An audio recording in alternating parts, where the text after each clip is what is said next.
മാന്യ പ്രേക്ഷകർക്ക് ഇലഞ്ഞൂർ ബ്ലോഗിലേക്ക് സ്വാഗതം. ഇന്ന് നമ്മൾ പറയാൻ പോകുന്ന കാര്യം, കുറേയധികം കുട്ടികൾ പഠനത്തോടൊപ്പം അവർക്ക് ലഘുവായ രീതിയിൽ കൃഷി ചെയ്യാൻ താല്പര്യമുണ്ട് എന്ന് നമ്മളെ അറിയിച്ചിരുന്നു. അങ്ങനെയുള്ള കുട്ടികൾക്ക് വേണ്ടി പഠനത്തിൽ മികവ് പുലർത്താനും അവരുടെ ശാരീരികവും മാനസികവുമായ അറിവും കഴിവും വളരാനും മനുഷ്യരോടും സസ്യലതാദികളോടും സ്നേഹവും ഒരു കടപ്പാടും വച്ചു പുലർത്താനും വേണ്ടി ഉള്ള ചില കാര്യങ്ങളാണ് നമ്മൾ ഇന്ന് നമ്മുടെ പ്രേക്ഷകരുമായി പങ്കുവയ്ക്കുന്നത്. കുട്ടികൾ കൃഷിയിൽ താല്പര്യം പ്രകടിപ്പിച്ച് തന്നെ അവരെ അഭിനന്ദിക്കേണ്ട ഒരു കാര്യമാണ്. അപ്പം കൃഷിയിൽ താല്പര്യമുള്ള കുഞ്ഞുങ്ങൾ അവർക്ക് ഇഷ്ടപ്പെട്ട കൃഷി ചെയ്യാൻ ആഗ്രഹവും താല്പര്യവും ഉണ്ടെങ്കിൽ അപ്പോൾ അവർ പഠനത്തിൽ ഏറ്റവും നല്ല മികവ് പുലർത്തുകയും ചെയ്യണം. അതിന് ആദ്യമായിട്ട് അവർ ഏത് സമയത്താണ് രാവിലെ ഉണരേണ്ടത് എന്ന് നമ്മൾ കഴിഞ്ഞ വീഡിയോയിൽ നമ്മൾ പറഞ്ഞിരുന്നു. അപ്പോൾ കുഞ്ഞുങ്ങൾ രണ്ട് കാര്യമാണ് ചെയ്യേണ്ടത്. ഒന്ന്, പഠനത്തിന് ശേഷം നേരത്തെ ഉറങ്ങുക. ഒരു 10 മണിക്ക് മുമ്പായിട്ട് കുഞ്ഞുങ്ങൾ ഉറങ്ങുക. ഒപ്പം രാവിലെ ഒരു 5 മണിക്ക് മുമ്പായിട്ട്, പ്രഭാതത്തിൽ 5 മണിക്ക് മുമ്പായിട്ട് ഉണരുക. ഇതാണ് കുഞ്ഞുങ്ങൾ ചെയ്യേണ്ട ഒരു കാര്യം. അങ്ങനെ ചെയ്യുമ്പോൾ വളരെ നല്ല ശാരീരിക പ്രവർത്തനങ്ങൾ നടക്കും. കാരണം നമ്മുടെ വളർച്ചയെ സ്വാധീനിക്കുന്ന ഒട്ടനവധി കാര്യങ്ങൾ രാത്രിയിലാണ് നടക്കുന്നത്. പുതിയ കോശങ്ങൾ ഉണ്ടാവുക, നശിച്ച കോശങ്ങൾ പിന്തള്ളപ്പെടുക, ദഹനപ്രക്രിയ പൂർത്തിയാക്കുക, ശരീരത്തിൻ്റെ വളർച്ച ത്വരിതപ്പെടുത്തുക, ഇതെല്ലാം രാത്രിയിൽ നടക്കുന്ന പ്രവർത്തനങ്ങളാണ്. അപ്പോൾ നേരത്തെ ഉറങ്ങിയെങ്കിലേ ഇതെല്ലാം നടക്കത്തുള്ളൂ. അപ്പോൾ ഇതെല്ലാം നടന്നൊരു 3-3:30 ആകുമ്പോഴത്തേന് ഈ പ്രവർത്തനങ്ങളെല്ലാം നടന്നു കഴിയും. അപ്പം നമുക്ക് കറക്റ്റായിട്ട് 5 മണിക്കായിട്ട് എഴുന്നേൽക്കാൻ സാധിക്കും. അപ്പം ആ 5 മണിക്ക് എഴുന്നേറ്റ് നമ്മൾ ആദ്യമായിട്ട് കുഞ്ഞുങ്ങൾ ചെയ്യേണ്ടത് ദന്തശുദ്ധി വരുത്തുക എന്നുള്ളതാണ്. നമ്മുടെ ശരീരത്തിലെ ഏറ്റവും പ്രധാനപ്പെട്ട സ്ഥാനമുള്ളത് പല്ലുകൾക്കാണ്, ദന്തത്തിനാണ്. അപ്പം പല്ല് നന്നെങ്കിൽ പാതി നന്നായി എന്നൊരു ചൊല്ല് ഉണ്ട്. അതായത് നമ്മുടെ പല്ല് നന്നായുവാണെങ്കിൽ നമ്മുടെ ജീവിതത്തിൻ്റെ അല്ലെങ്കിൽ നമ്മുടെ ശരീരത്തിൻ്റെ പകുതി ഭാഗങ്ങൾ നന്നായി എന്നാണ്. അപ്പോൾ ദന്തശുദ്ധി ഒരു പ്രധാനപ്പെട്ട ഘടകമാണ്.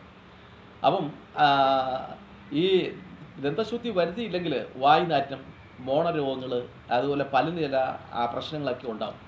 അപ്പോൾ അതിൻ്റെ കാരണം എന്താണെന്ന് വെച്ചാൽ, നമ്മൾ കഴിക്കുന്ന ഭക്ഷണം രാത്രിയിൽ നമ്മൾ ഉറങ്ങുമ്പോൾ അത് വിവിധങ്ങളായ പ്രവർത്തനങ്ങൾക്ക് വിധേയമായി വിഘടിക്കുകയും അങ്ങനെ നമ്മുടെ ശരീരത്തിന് നിന്നും പുറത്ത് കളയേണ്ട അവശിഷ്ടങ്ങളും വാതകങ്ങളും ഒക്കെ വായിലൊക്കെ കെട്ടി നിൽക്കുകയും അങ്ങനെ വായിൽ രോഗാണുക്കളും ഒക്കെ ഉണ്ടാവുകയൊക്കെ ചെയ്യും.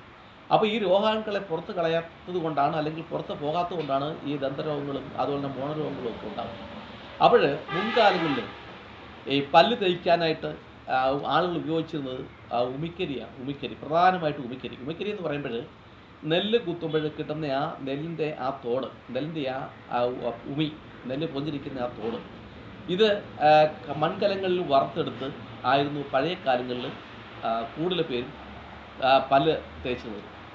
പിന്നെ മറ്റൊന്ന്, ഈ പഴുത്ത മാവിൻ്റെ ഇല, അന്ന് എല്ലാ വീടുകളിലും മാവും പ്ലാവും ഒക്കെ ധാരാളമായിട്ടുണ്ടായിരുന്നു. പഴുത്ത മാവിൻ്റെ ഇല എടുത്ത് അത് ചുരുട്ടി പല്ല് തേച്ചിരുന്നു.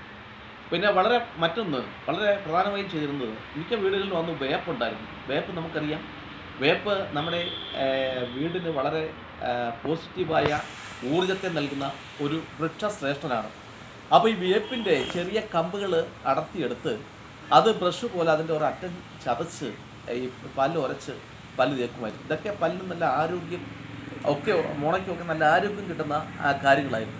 അപ്പോൾ ആ കാലത്തൊന്നും ഇത്രയധികം രോഗികൾ, ദന്തരോഗികളോ അതുപോലെ മോണരോഗികളോ ഇല്ലായിരുന്നു. ഇപ്പോൾ നമ്മളൊന്ന് ആലോചിച്ച് നോക്കിയിട്ട് ഉള്ള ദന്താശുപത്രികൾക്ക് നല്ല തിരക്കാണ്. അതുപോലെ ദന്താശുപത്രികളുടെ എണ്ണം കൂടിക്കൊണ്ടിരിക്കുകയാണ്. പല്ലിന് പോലും ഓപ്പറേഷനും മറ്റ് കാര്യങ്ങളും ഉണ്ടായിക്കൊണ്ടിരിക്കുകയാണ്. വിദേശത്ത് പോലും പോയി, അമേരിക്ക പോലുള്ള രാജ്യങ്ങളിൽ പോലും പോയി നല്ല ശതകോടീശ്വരന്മാർ പല്ലിന് ഒക്കെ ചികിത്സ ചെയ്യുന്നുണ്ട്. അപ്പം ഇത്രയൊക്കെയാണൊക്കെയും നമ്മുടെ ഈ പല്ലിൻ്റെ ഒന്നും രോഗങ്ങൾ കുറയുകയോ മോണരോഗങ്ങൾ കുറയുകയോ ചെയ്യുന്നില്ല. പിന്നെ ഇപ്പോഴത്തെ ഏറ്റവും സംഗതി എന്ന് വെച്ചാൽ, അതിൻ്റെ പ്രധാനപ്പെട്ട കാരണം വിവിധങ്ങളായ രീതിയിലുള്ള പേസ്റ്റുകൾ, ടൂത്ത് പേസ്റ്റുകളൊന്നും നിലവിലുണ്ട്. അപ്പോൾ ഇതാണ് ഇന്ന് അഭയം പ്രാപിക്കുന്നത്. അപ്പോൾ വിവിധ പരസ്യങ്ങളുടെയൊക്കെ നമ്മൾ അക്രഷ്ടരായി. ഈ പേസ്റ്റ് നമ്മൾ ഏറ്റവും രാവിലെ ആണ് ഈ പേസ്റ്റ് ഇട്ട് തേക്കുന്നത്. അപ്പോൾ ഈ പേസ്റ്റിലൊക്കെ എന്തൊക്കെയോ അടങ്ങിയിട്ടുണ്ടോ എന്നുള്ളത് നമ്മൾ മനസ്സിലാക്കേണ്ടത്. അപ്പോൾ ഈ പേസ്റ്റും ഒക്കെ ഇട്ട് തേക്കുന്നതിൻ്റെ ഫലമായിട്ട് ദന്തരോഗങ്ങളൊക്കെ കൂടി കൂടി വരുവാണ്. പിന്നെ നമ്മൾ കഴിക്കുന്ന ചില ഭക്ഷണപദാർത്ഥങ്ങളുടെ അവശിഷ്ടങ്ങളൊക്കെ പല്ല് പറ്റിയിരിക്കുന്നു. അതൊക്കെ വലിയ കുഴപ്പങ്ങളാണ്. പിന്നെ വായയുടെ ശുദ്ധീകരണ പ്രക്രിയ പൂർത്തിയാക്കുന്നില്ല. ഇതൊക്കെ പ്രധാനപ്പെട്ട കാരണങ്ങളാണ്. അപ്പോൾ ഈ കൃഷിയിലൂടെ മുന്നോട്ട് പോകാൻ ആഗ്രഹിക്കുന്ന വിദ്യാർത്ഥികൾ പഠനം മെച്ചപ്പെടുത്തി കൊണ്ടുപോകണമെങ്കിൽ തീർച്ചയായിട്ടും രോഗങ്ങളൊന്നും അവർക്ക് ഉണ്ടാവരുത്. അപ്പോൾ ഈ കുഞ്ഞുങ്ങളൊക്കെ അതിന് വന്നിരിക്കുകയാണ്. രോഗങ്ങളുണ്ടാവരുത്. രോഗങ്ങളുണ്ടായാൽ പഠനത്തെ ബാധിക്കും, നമ്മുടെ ആരോഗ്യത്തെ ബാധിക്കും, നമ്മുടെ കൃഷി പരിചരിക്കാൻ ഒക്കത്തില്ല. അങ്ങനെയൊക്കെയാണ്. അതുകൊണ്ട് ഒരു പൈസ പോലും ചിലവില്ലാത്ത രീതിയിൽ നമുക്ക് ഒരു ടൂത്ത് പേസ്റ്റല്ല, ഒരു പൽപ്പൊടി, അതായത് പല്ല് തേക്കുന്ന ഒരു പൊടി ഉണ്ടാക്കുന്ന രീതിയാണ് പറയുന്നത്. അപ്പോൾ കൃഷിയിൽ താല്പര്യമുള്ള ഈ കുഞ്ഞുങ്ങൾ ഇത് ശ്രദ്ധിച്ച് കേട്ട് മനസ്സിലാക്കി അത് നിർമ്മിച്ച് പല്ല് തേക്കാമെങ്കിൽ പല്ലിൻ്റെ ആരോഗ്യം കാത്തുരക്ഷിക്കാനും മോണരോഗങ്ങളൊന്നും ഉണ്ടാവാതിരിക്കാനും ഒപ്പം വായ്ക്ക് നാറ്റം ഉണ്ടാവാതിരിക്കാനും ഒക്കെ അത് ഉപയോഗപ്പെടും. വളരെ എളുപ്പത്തിൽ സാധിക്കും. നമ്മുടെയൊക്കെ വീട്ടിൻ്റെ മുറ്റത്തും പറമ്പിലും ഒക്കെ കാണുന്ന ഒരു കൊച്ചു ചെടിയാണ് മുത്തിൽ അഥവാ കുടങ്ങൽ എന്ന് പറയുന്നത്. അതിനെപ്പറ്റി ഇലഞ്ഞൂർ ബ്ലോഗ് താമസിച്ച ഒരു വീഡിയോ ഇടാം. അപ്പം നിങ്ങൾക്കത് മനസ്സിലാക്കിയെടുക്കാം. തറയോട് പറ്റി ചേർന്ന് പച്ച ഇലയുള്ള വൃത്താകൃതിയിലുള്ള ഇലയുള്ള ഒരു സംഗതി. അപ്പോൾ അത് ഒരു മൂടി ചെടിയിൽ നിന്നും അതിൻ്റെ തണ്ട് മറ്റൊന്നായിട്ട് ഒരു വിത്തായിട്ട് മാറി അങ്ങനെ അവിടെ മൊത്തം വ്യാപിക്കുന്ന കാണാൻ നല്ല കൗതുകമാണ്. അപ്പോൾ നമുക്ക് വേണേൽ അത് മുറ്റത്തൊരു ചെറിയ ചെറുത്തോട്ടത്തിനകത്തൊക്കെ നട്ടുപിടിപ്പിക്കാൻ സാധിക്കും. അപ്പോൾ ഈ മുത്തലിൻ്റെ അല്ലെങ്കിൽ കുടങ്ങലിൻ്റെ ഇല നിങ്ങൾ പറിച്ചെടുത്ത് നല്ല ഭംഗിയായിട്ട് അത് കഴുകി വൃത്തിയാക്കിയതിന് ശേഷം നല്ല ഭംഗിയായിട്ട് വെയിലത്ത് വെച്ച് ഉണക്കുക. വെയിലത്ത് വെച്ച് നല്ല ഭംഗിയായിട്ട് ഉണക്കിയതിന് ശേഷം ഇത് പൊടിച്ചെടുക്കുക. പൊടിച്ചെടുത്തതിന് ശേഷം അതിനകത്ത് ഒരു അല്പം ഉപ്പും കുറച്ച് കുരുമുളക് കൂടെ പൊടിച്ച് ഇതിനകത്ത് ഇളക്കി നല്ല വായു കയറാത്ത ഒരു ഡെപ്പിയിൽ അടച്ചു വെച്ചിട്ട് കുറച്ച് നിങ്ങൾക്ക് എടുത്ത് അത് കൈകൊണ്ട് ആദ്യം പല്ല് ഉരച്ച് വൃത്തിയാക്കിയ ശേഷം ബ്രഷുകൊണ്ട് ഉരച്ച് വൃത്തിയാക്കുക. അതിനുശേഷം വെള്ളം ധാരാളമായി വായിൽ കൊണ്ട് കുപ്പിളിച്ച് കളയുക. അങ്ങനെ ചെയ്യുന്ന പക്ഷം രണ്ട് കാര്യങ്ങൾ. ഒന്ന്, വില കൂടിയ പല്ല് തേക്കാനുള്ള പേസ്റ്റുകളുടെ ഉപയോഗം നമ്മൾ കുറയ്ക്കുന്നു. ഒപ്പം അങ്ങനെ സാമ്പത്തിക ചെലവ് നമുക്ക് ലാഭിക്കുന്നു. ഒപ്പം പ്രകൃതി കനിഞ്ഞെളിയ ഒരു മരുന്നായ ഈ മുത്തുകൾ അല്ലെങ്കിൽ കുടങ്കലിൻ്റെ ഇല ഒരു പൽപ്പൊടിയായിട്ട് നമ്മൾ മാറ്റിയെടുക്കുമ്പോൾ ഈ കുരുമുളകും ഉപ്പിൻ്റെയൊക്കെ അംശം ഉള്ളതുകൊണ്ട്, ഉപ്പ് നമുക്കറിയാം, ഉപ്പും കുരുമുളകും ഒക്കെ നല്ലതാണ്. ഉപ്പൊരു നല്ല അണുനാശിനി കൂടിയാണ്. അപ്പോൾ ഇതിട്ട് നമ്മൾ ഭംഗിയായിട്ട് വൃത്തിയാക്കുന്നുണ്ടേ, പല്ല് വൃത്തിയാക്കുന്നുണ്ടേ, മോണ വൃത്തിയാക്കുന്നുണ്ടേ നമ്മുടെ മോണയ്ക്കും പല്ലിനുമൊക്കെ നല്ല രീതിയിലുള്ള ഒരു ആരോഗ്യം നിലനിർത്താൻ സാധിക്കും. അപ്പം നമുക്ക് പണച്ചെലവ് ലാഭിക്കുന്നു. ഒപ്പം നിങ്ങൾ എന്ത് ചെയ്യുന്നു? നിങ്ങളുടെ ആരോഗ്യം സംരക്ഷിക്കാനും ഉള്ള കാര്യങ്ങൾ ഇതിലൂടെ ചെയ്യുന്നു. ഒപ്പം പ്രകൃതി തന്നിരിക്കുന്ന പ്രകൃതിയുടെ ആഗ്രഹമനുസരിച്ച് ഒരു കാര്യം നമ്മൾ ചെയ്യുന്നു. അപ്പോൾ പ്രകൃതി തന്നെ നമ്മുടെ നിലനിൽപ്പിനും നമ്മുടെ ജീവിതത്തിനും വേണ്ട എല്ലാ സംഗതികളും ഈ ഭൂമിയിൽ സൃഷ്ടിച്ചിട്ടുണ്ടെന്നുള്ളൊരു സത്യം തന്നെയാണ്. അത് വേണ്ട വിധം ഉപയോഗിക്കുകയോ കണ്ടറിയുകയോ നമ്മൾ ചെയ്യുന്നില്ല എന്നുള്ളൊരു സത്യം തന്നെയാണ്. എന്നാൽ പ്രിയപ്പെട്ട വിദ്യാർത്ഥികൾ, ഈ ഇലഞ്ഞൂർ ബ്ലോഗിൽ നിന്നും കിട്ടിയ സന്ദേശം അനുസരിച്ച് കൃഷി കൂടി തങ്ങളുടെ ജീവിതത്തിൻ്റെ ഒരു ഭാഗമാക്കി മുന്നോട്ട് കൊണ്ടുപോകാൻ ആഗ്രഹിക്കുന്നവർ ഇലഞ്ഞൂർ ബ്ലോഗ് കൃഷി മാത്രമല്ല ഗ്രഹവൈദ്യത്തിനും പ്രാധാന്യം കൊടുക്കുന്നുണ്ട്. അപ്പോൾ ഗ്രഹവൈദ്യം എന്ന് വെച്ചാൽ നമുക്കറിയാം, മുൻകാലങ്ങളിൽ ഒരു ചെറിയ അസുഖങ്ങളൊക്കെ, കുഞ്ഞു കുഞ്ഞു അസുഖങ്ങൾക്ക്, കൊച്ചു മുറിവുകൾ, ചെറിയ ചെറിയ മറ്റ് അസുഖങ്ങൾ, പനി, ജലദോഷം, ചുമ, ഇതിനൊക്കെ തന്നെ അമ്മമാർ നമ്മുടെ വീട്ടിൽ നിന്ന് തന്നെ മരുന്ന്, ഔഷധങ്ങൾ ക്രമപ്പെടുത്തി തരുമായിരുന്നു. അതായത് പ്രകൃതിയിൽ നിന്നും കിട്ടുന്ന മരുന്ന് വിധിപ്രകാരം തയ്യാറാക്കുക. ചിലപ്പോൾ പച്ചിലയായിരിക്കാം, ചിലപ്പം ചുക്കും കുരുമുളകുമായിരിക്കാം, ചിലപ്പം മഞ്ഞളായിരിക്കാം, അപ്പം ചിലപ്പോൾ കച്ചോലമായിരിക്കാം. അപ്പോൾ ഇതൊക്കെ ഒരു പ്രത്യേക രീതിയിൽ തേൻ ചേർത്തോ അങ്ങനെ മറ്റ് വസ്തുക്കളും ഒപ്പം ഒക്കെ ചേർത്ത് അമ്മമാർ ആ കുഞ്ഞുങ്ങൾക്ക് ഒക്കെ കൊടുക്കുന്നുണ്ടേ എന്തു ചെയ്യും?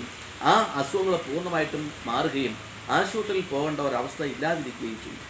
ഉണ്ടായിരുന്ന ഒരു സന്ദർഭം ഉണ്ടായിരുന്നു. അപ്പോൾ ഇതാണ് ഗ്രഹവൈദ്യം എന്ന് വെച്ചാൽ വീട്ടിൽ വെച്ച് നമുക്ക് ചെയ്യാൻ പറ്റുന്ന ഒട്ടനവധി മരുന്നുകൾ.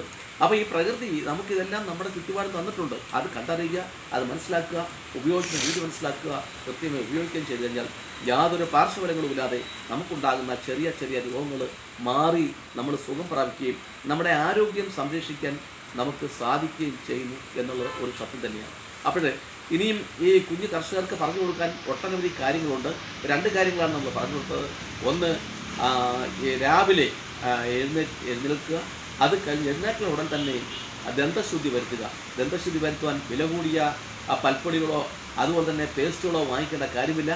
പ്രകൃതി നമുക്ക് തന്നിരിക്കുന്ന പച്ചമരുന്ന് കൂട്ട് ഉപയോഗിച്ച് നമുക്ക് തന്നെ സ്വന്തമായിട്ട് ഉണ്ടാക്കുന്ന പൽപ്പൊടി ഉപയോഗിച്ച് നമുക്ക് പല്ല് തേക്കാം, നമ്മുടെ സാമ്പത്തികം ലാഭിക്കാം, ഒപ്പം നമുക്ക് ആരോഗ്യം സംരക്ഷിക്കാം. ഇതാണ് കുഞ്ഞുങ്ങൾ അറിഞ്ഞിരിക്കേണ്ടത്.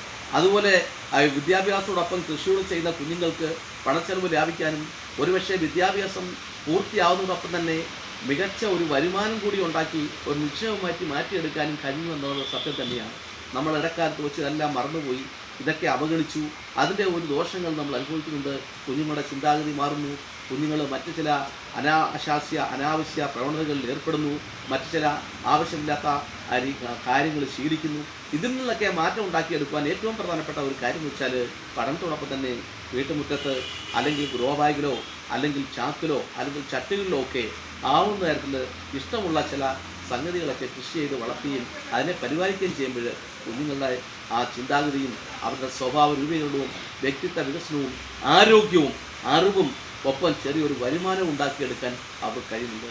പ്രിയപ്പെട്ടവരെ, ഇലഞ്ഞൂർ ബ്ലോഗിൻ്റെ പ്രേക്ഷകരായി നിങ്ങൾ ഇത്തരത്തിലുള്ള അറിവുകൾ ശേഖരിക്കാനും പങ്കുവയ്ക്കാനും ഒക്കെ ആഗ്രഹിക്കുന്നുണ്ടെങ്കിൽ ഞങ്ങളുടെ ഈ ചാനൽ ആദ്യമായിട്ടാണ് നിങ്ങൾ കാണുന്നതെങ്കിൽ ദയവായി ലൈക്ക് ചെയ്യുക, സബ്സ്ക്രൈബ് ചെയ്യുക, അതുപോലെ തന്നെ ഷെയർ ചെയ്യുക. എല്ലാവരുടെയും പൂർണ്ണമായ പിന്തുണയും സഹകരണങ്ങളും പ്രതീക്ഷിച്ചുകൊണ്ട് തൽക്കാലം നിർത്തുന്നു. എല്ലാവർക്കും നന്ദി, നമസ്കാരം.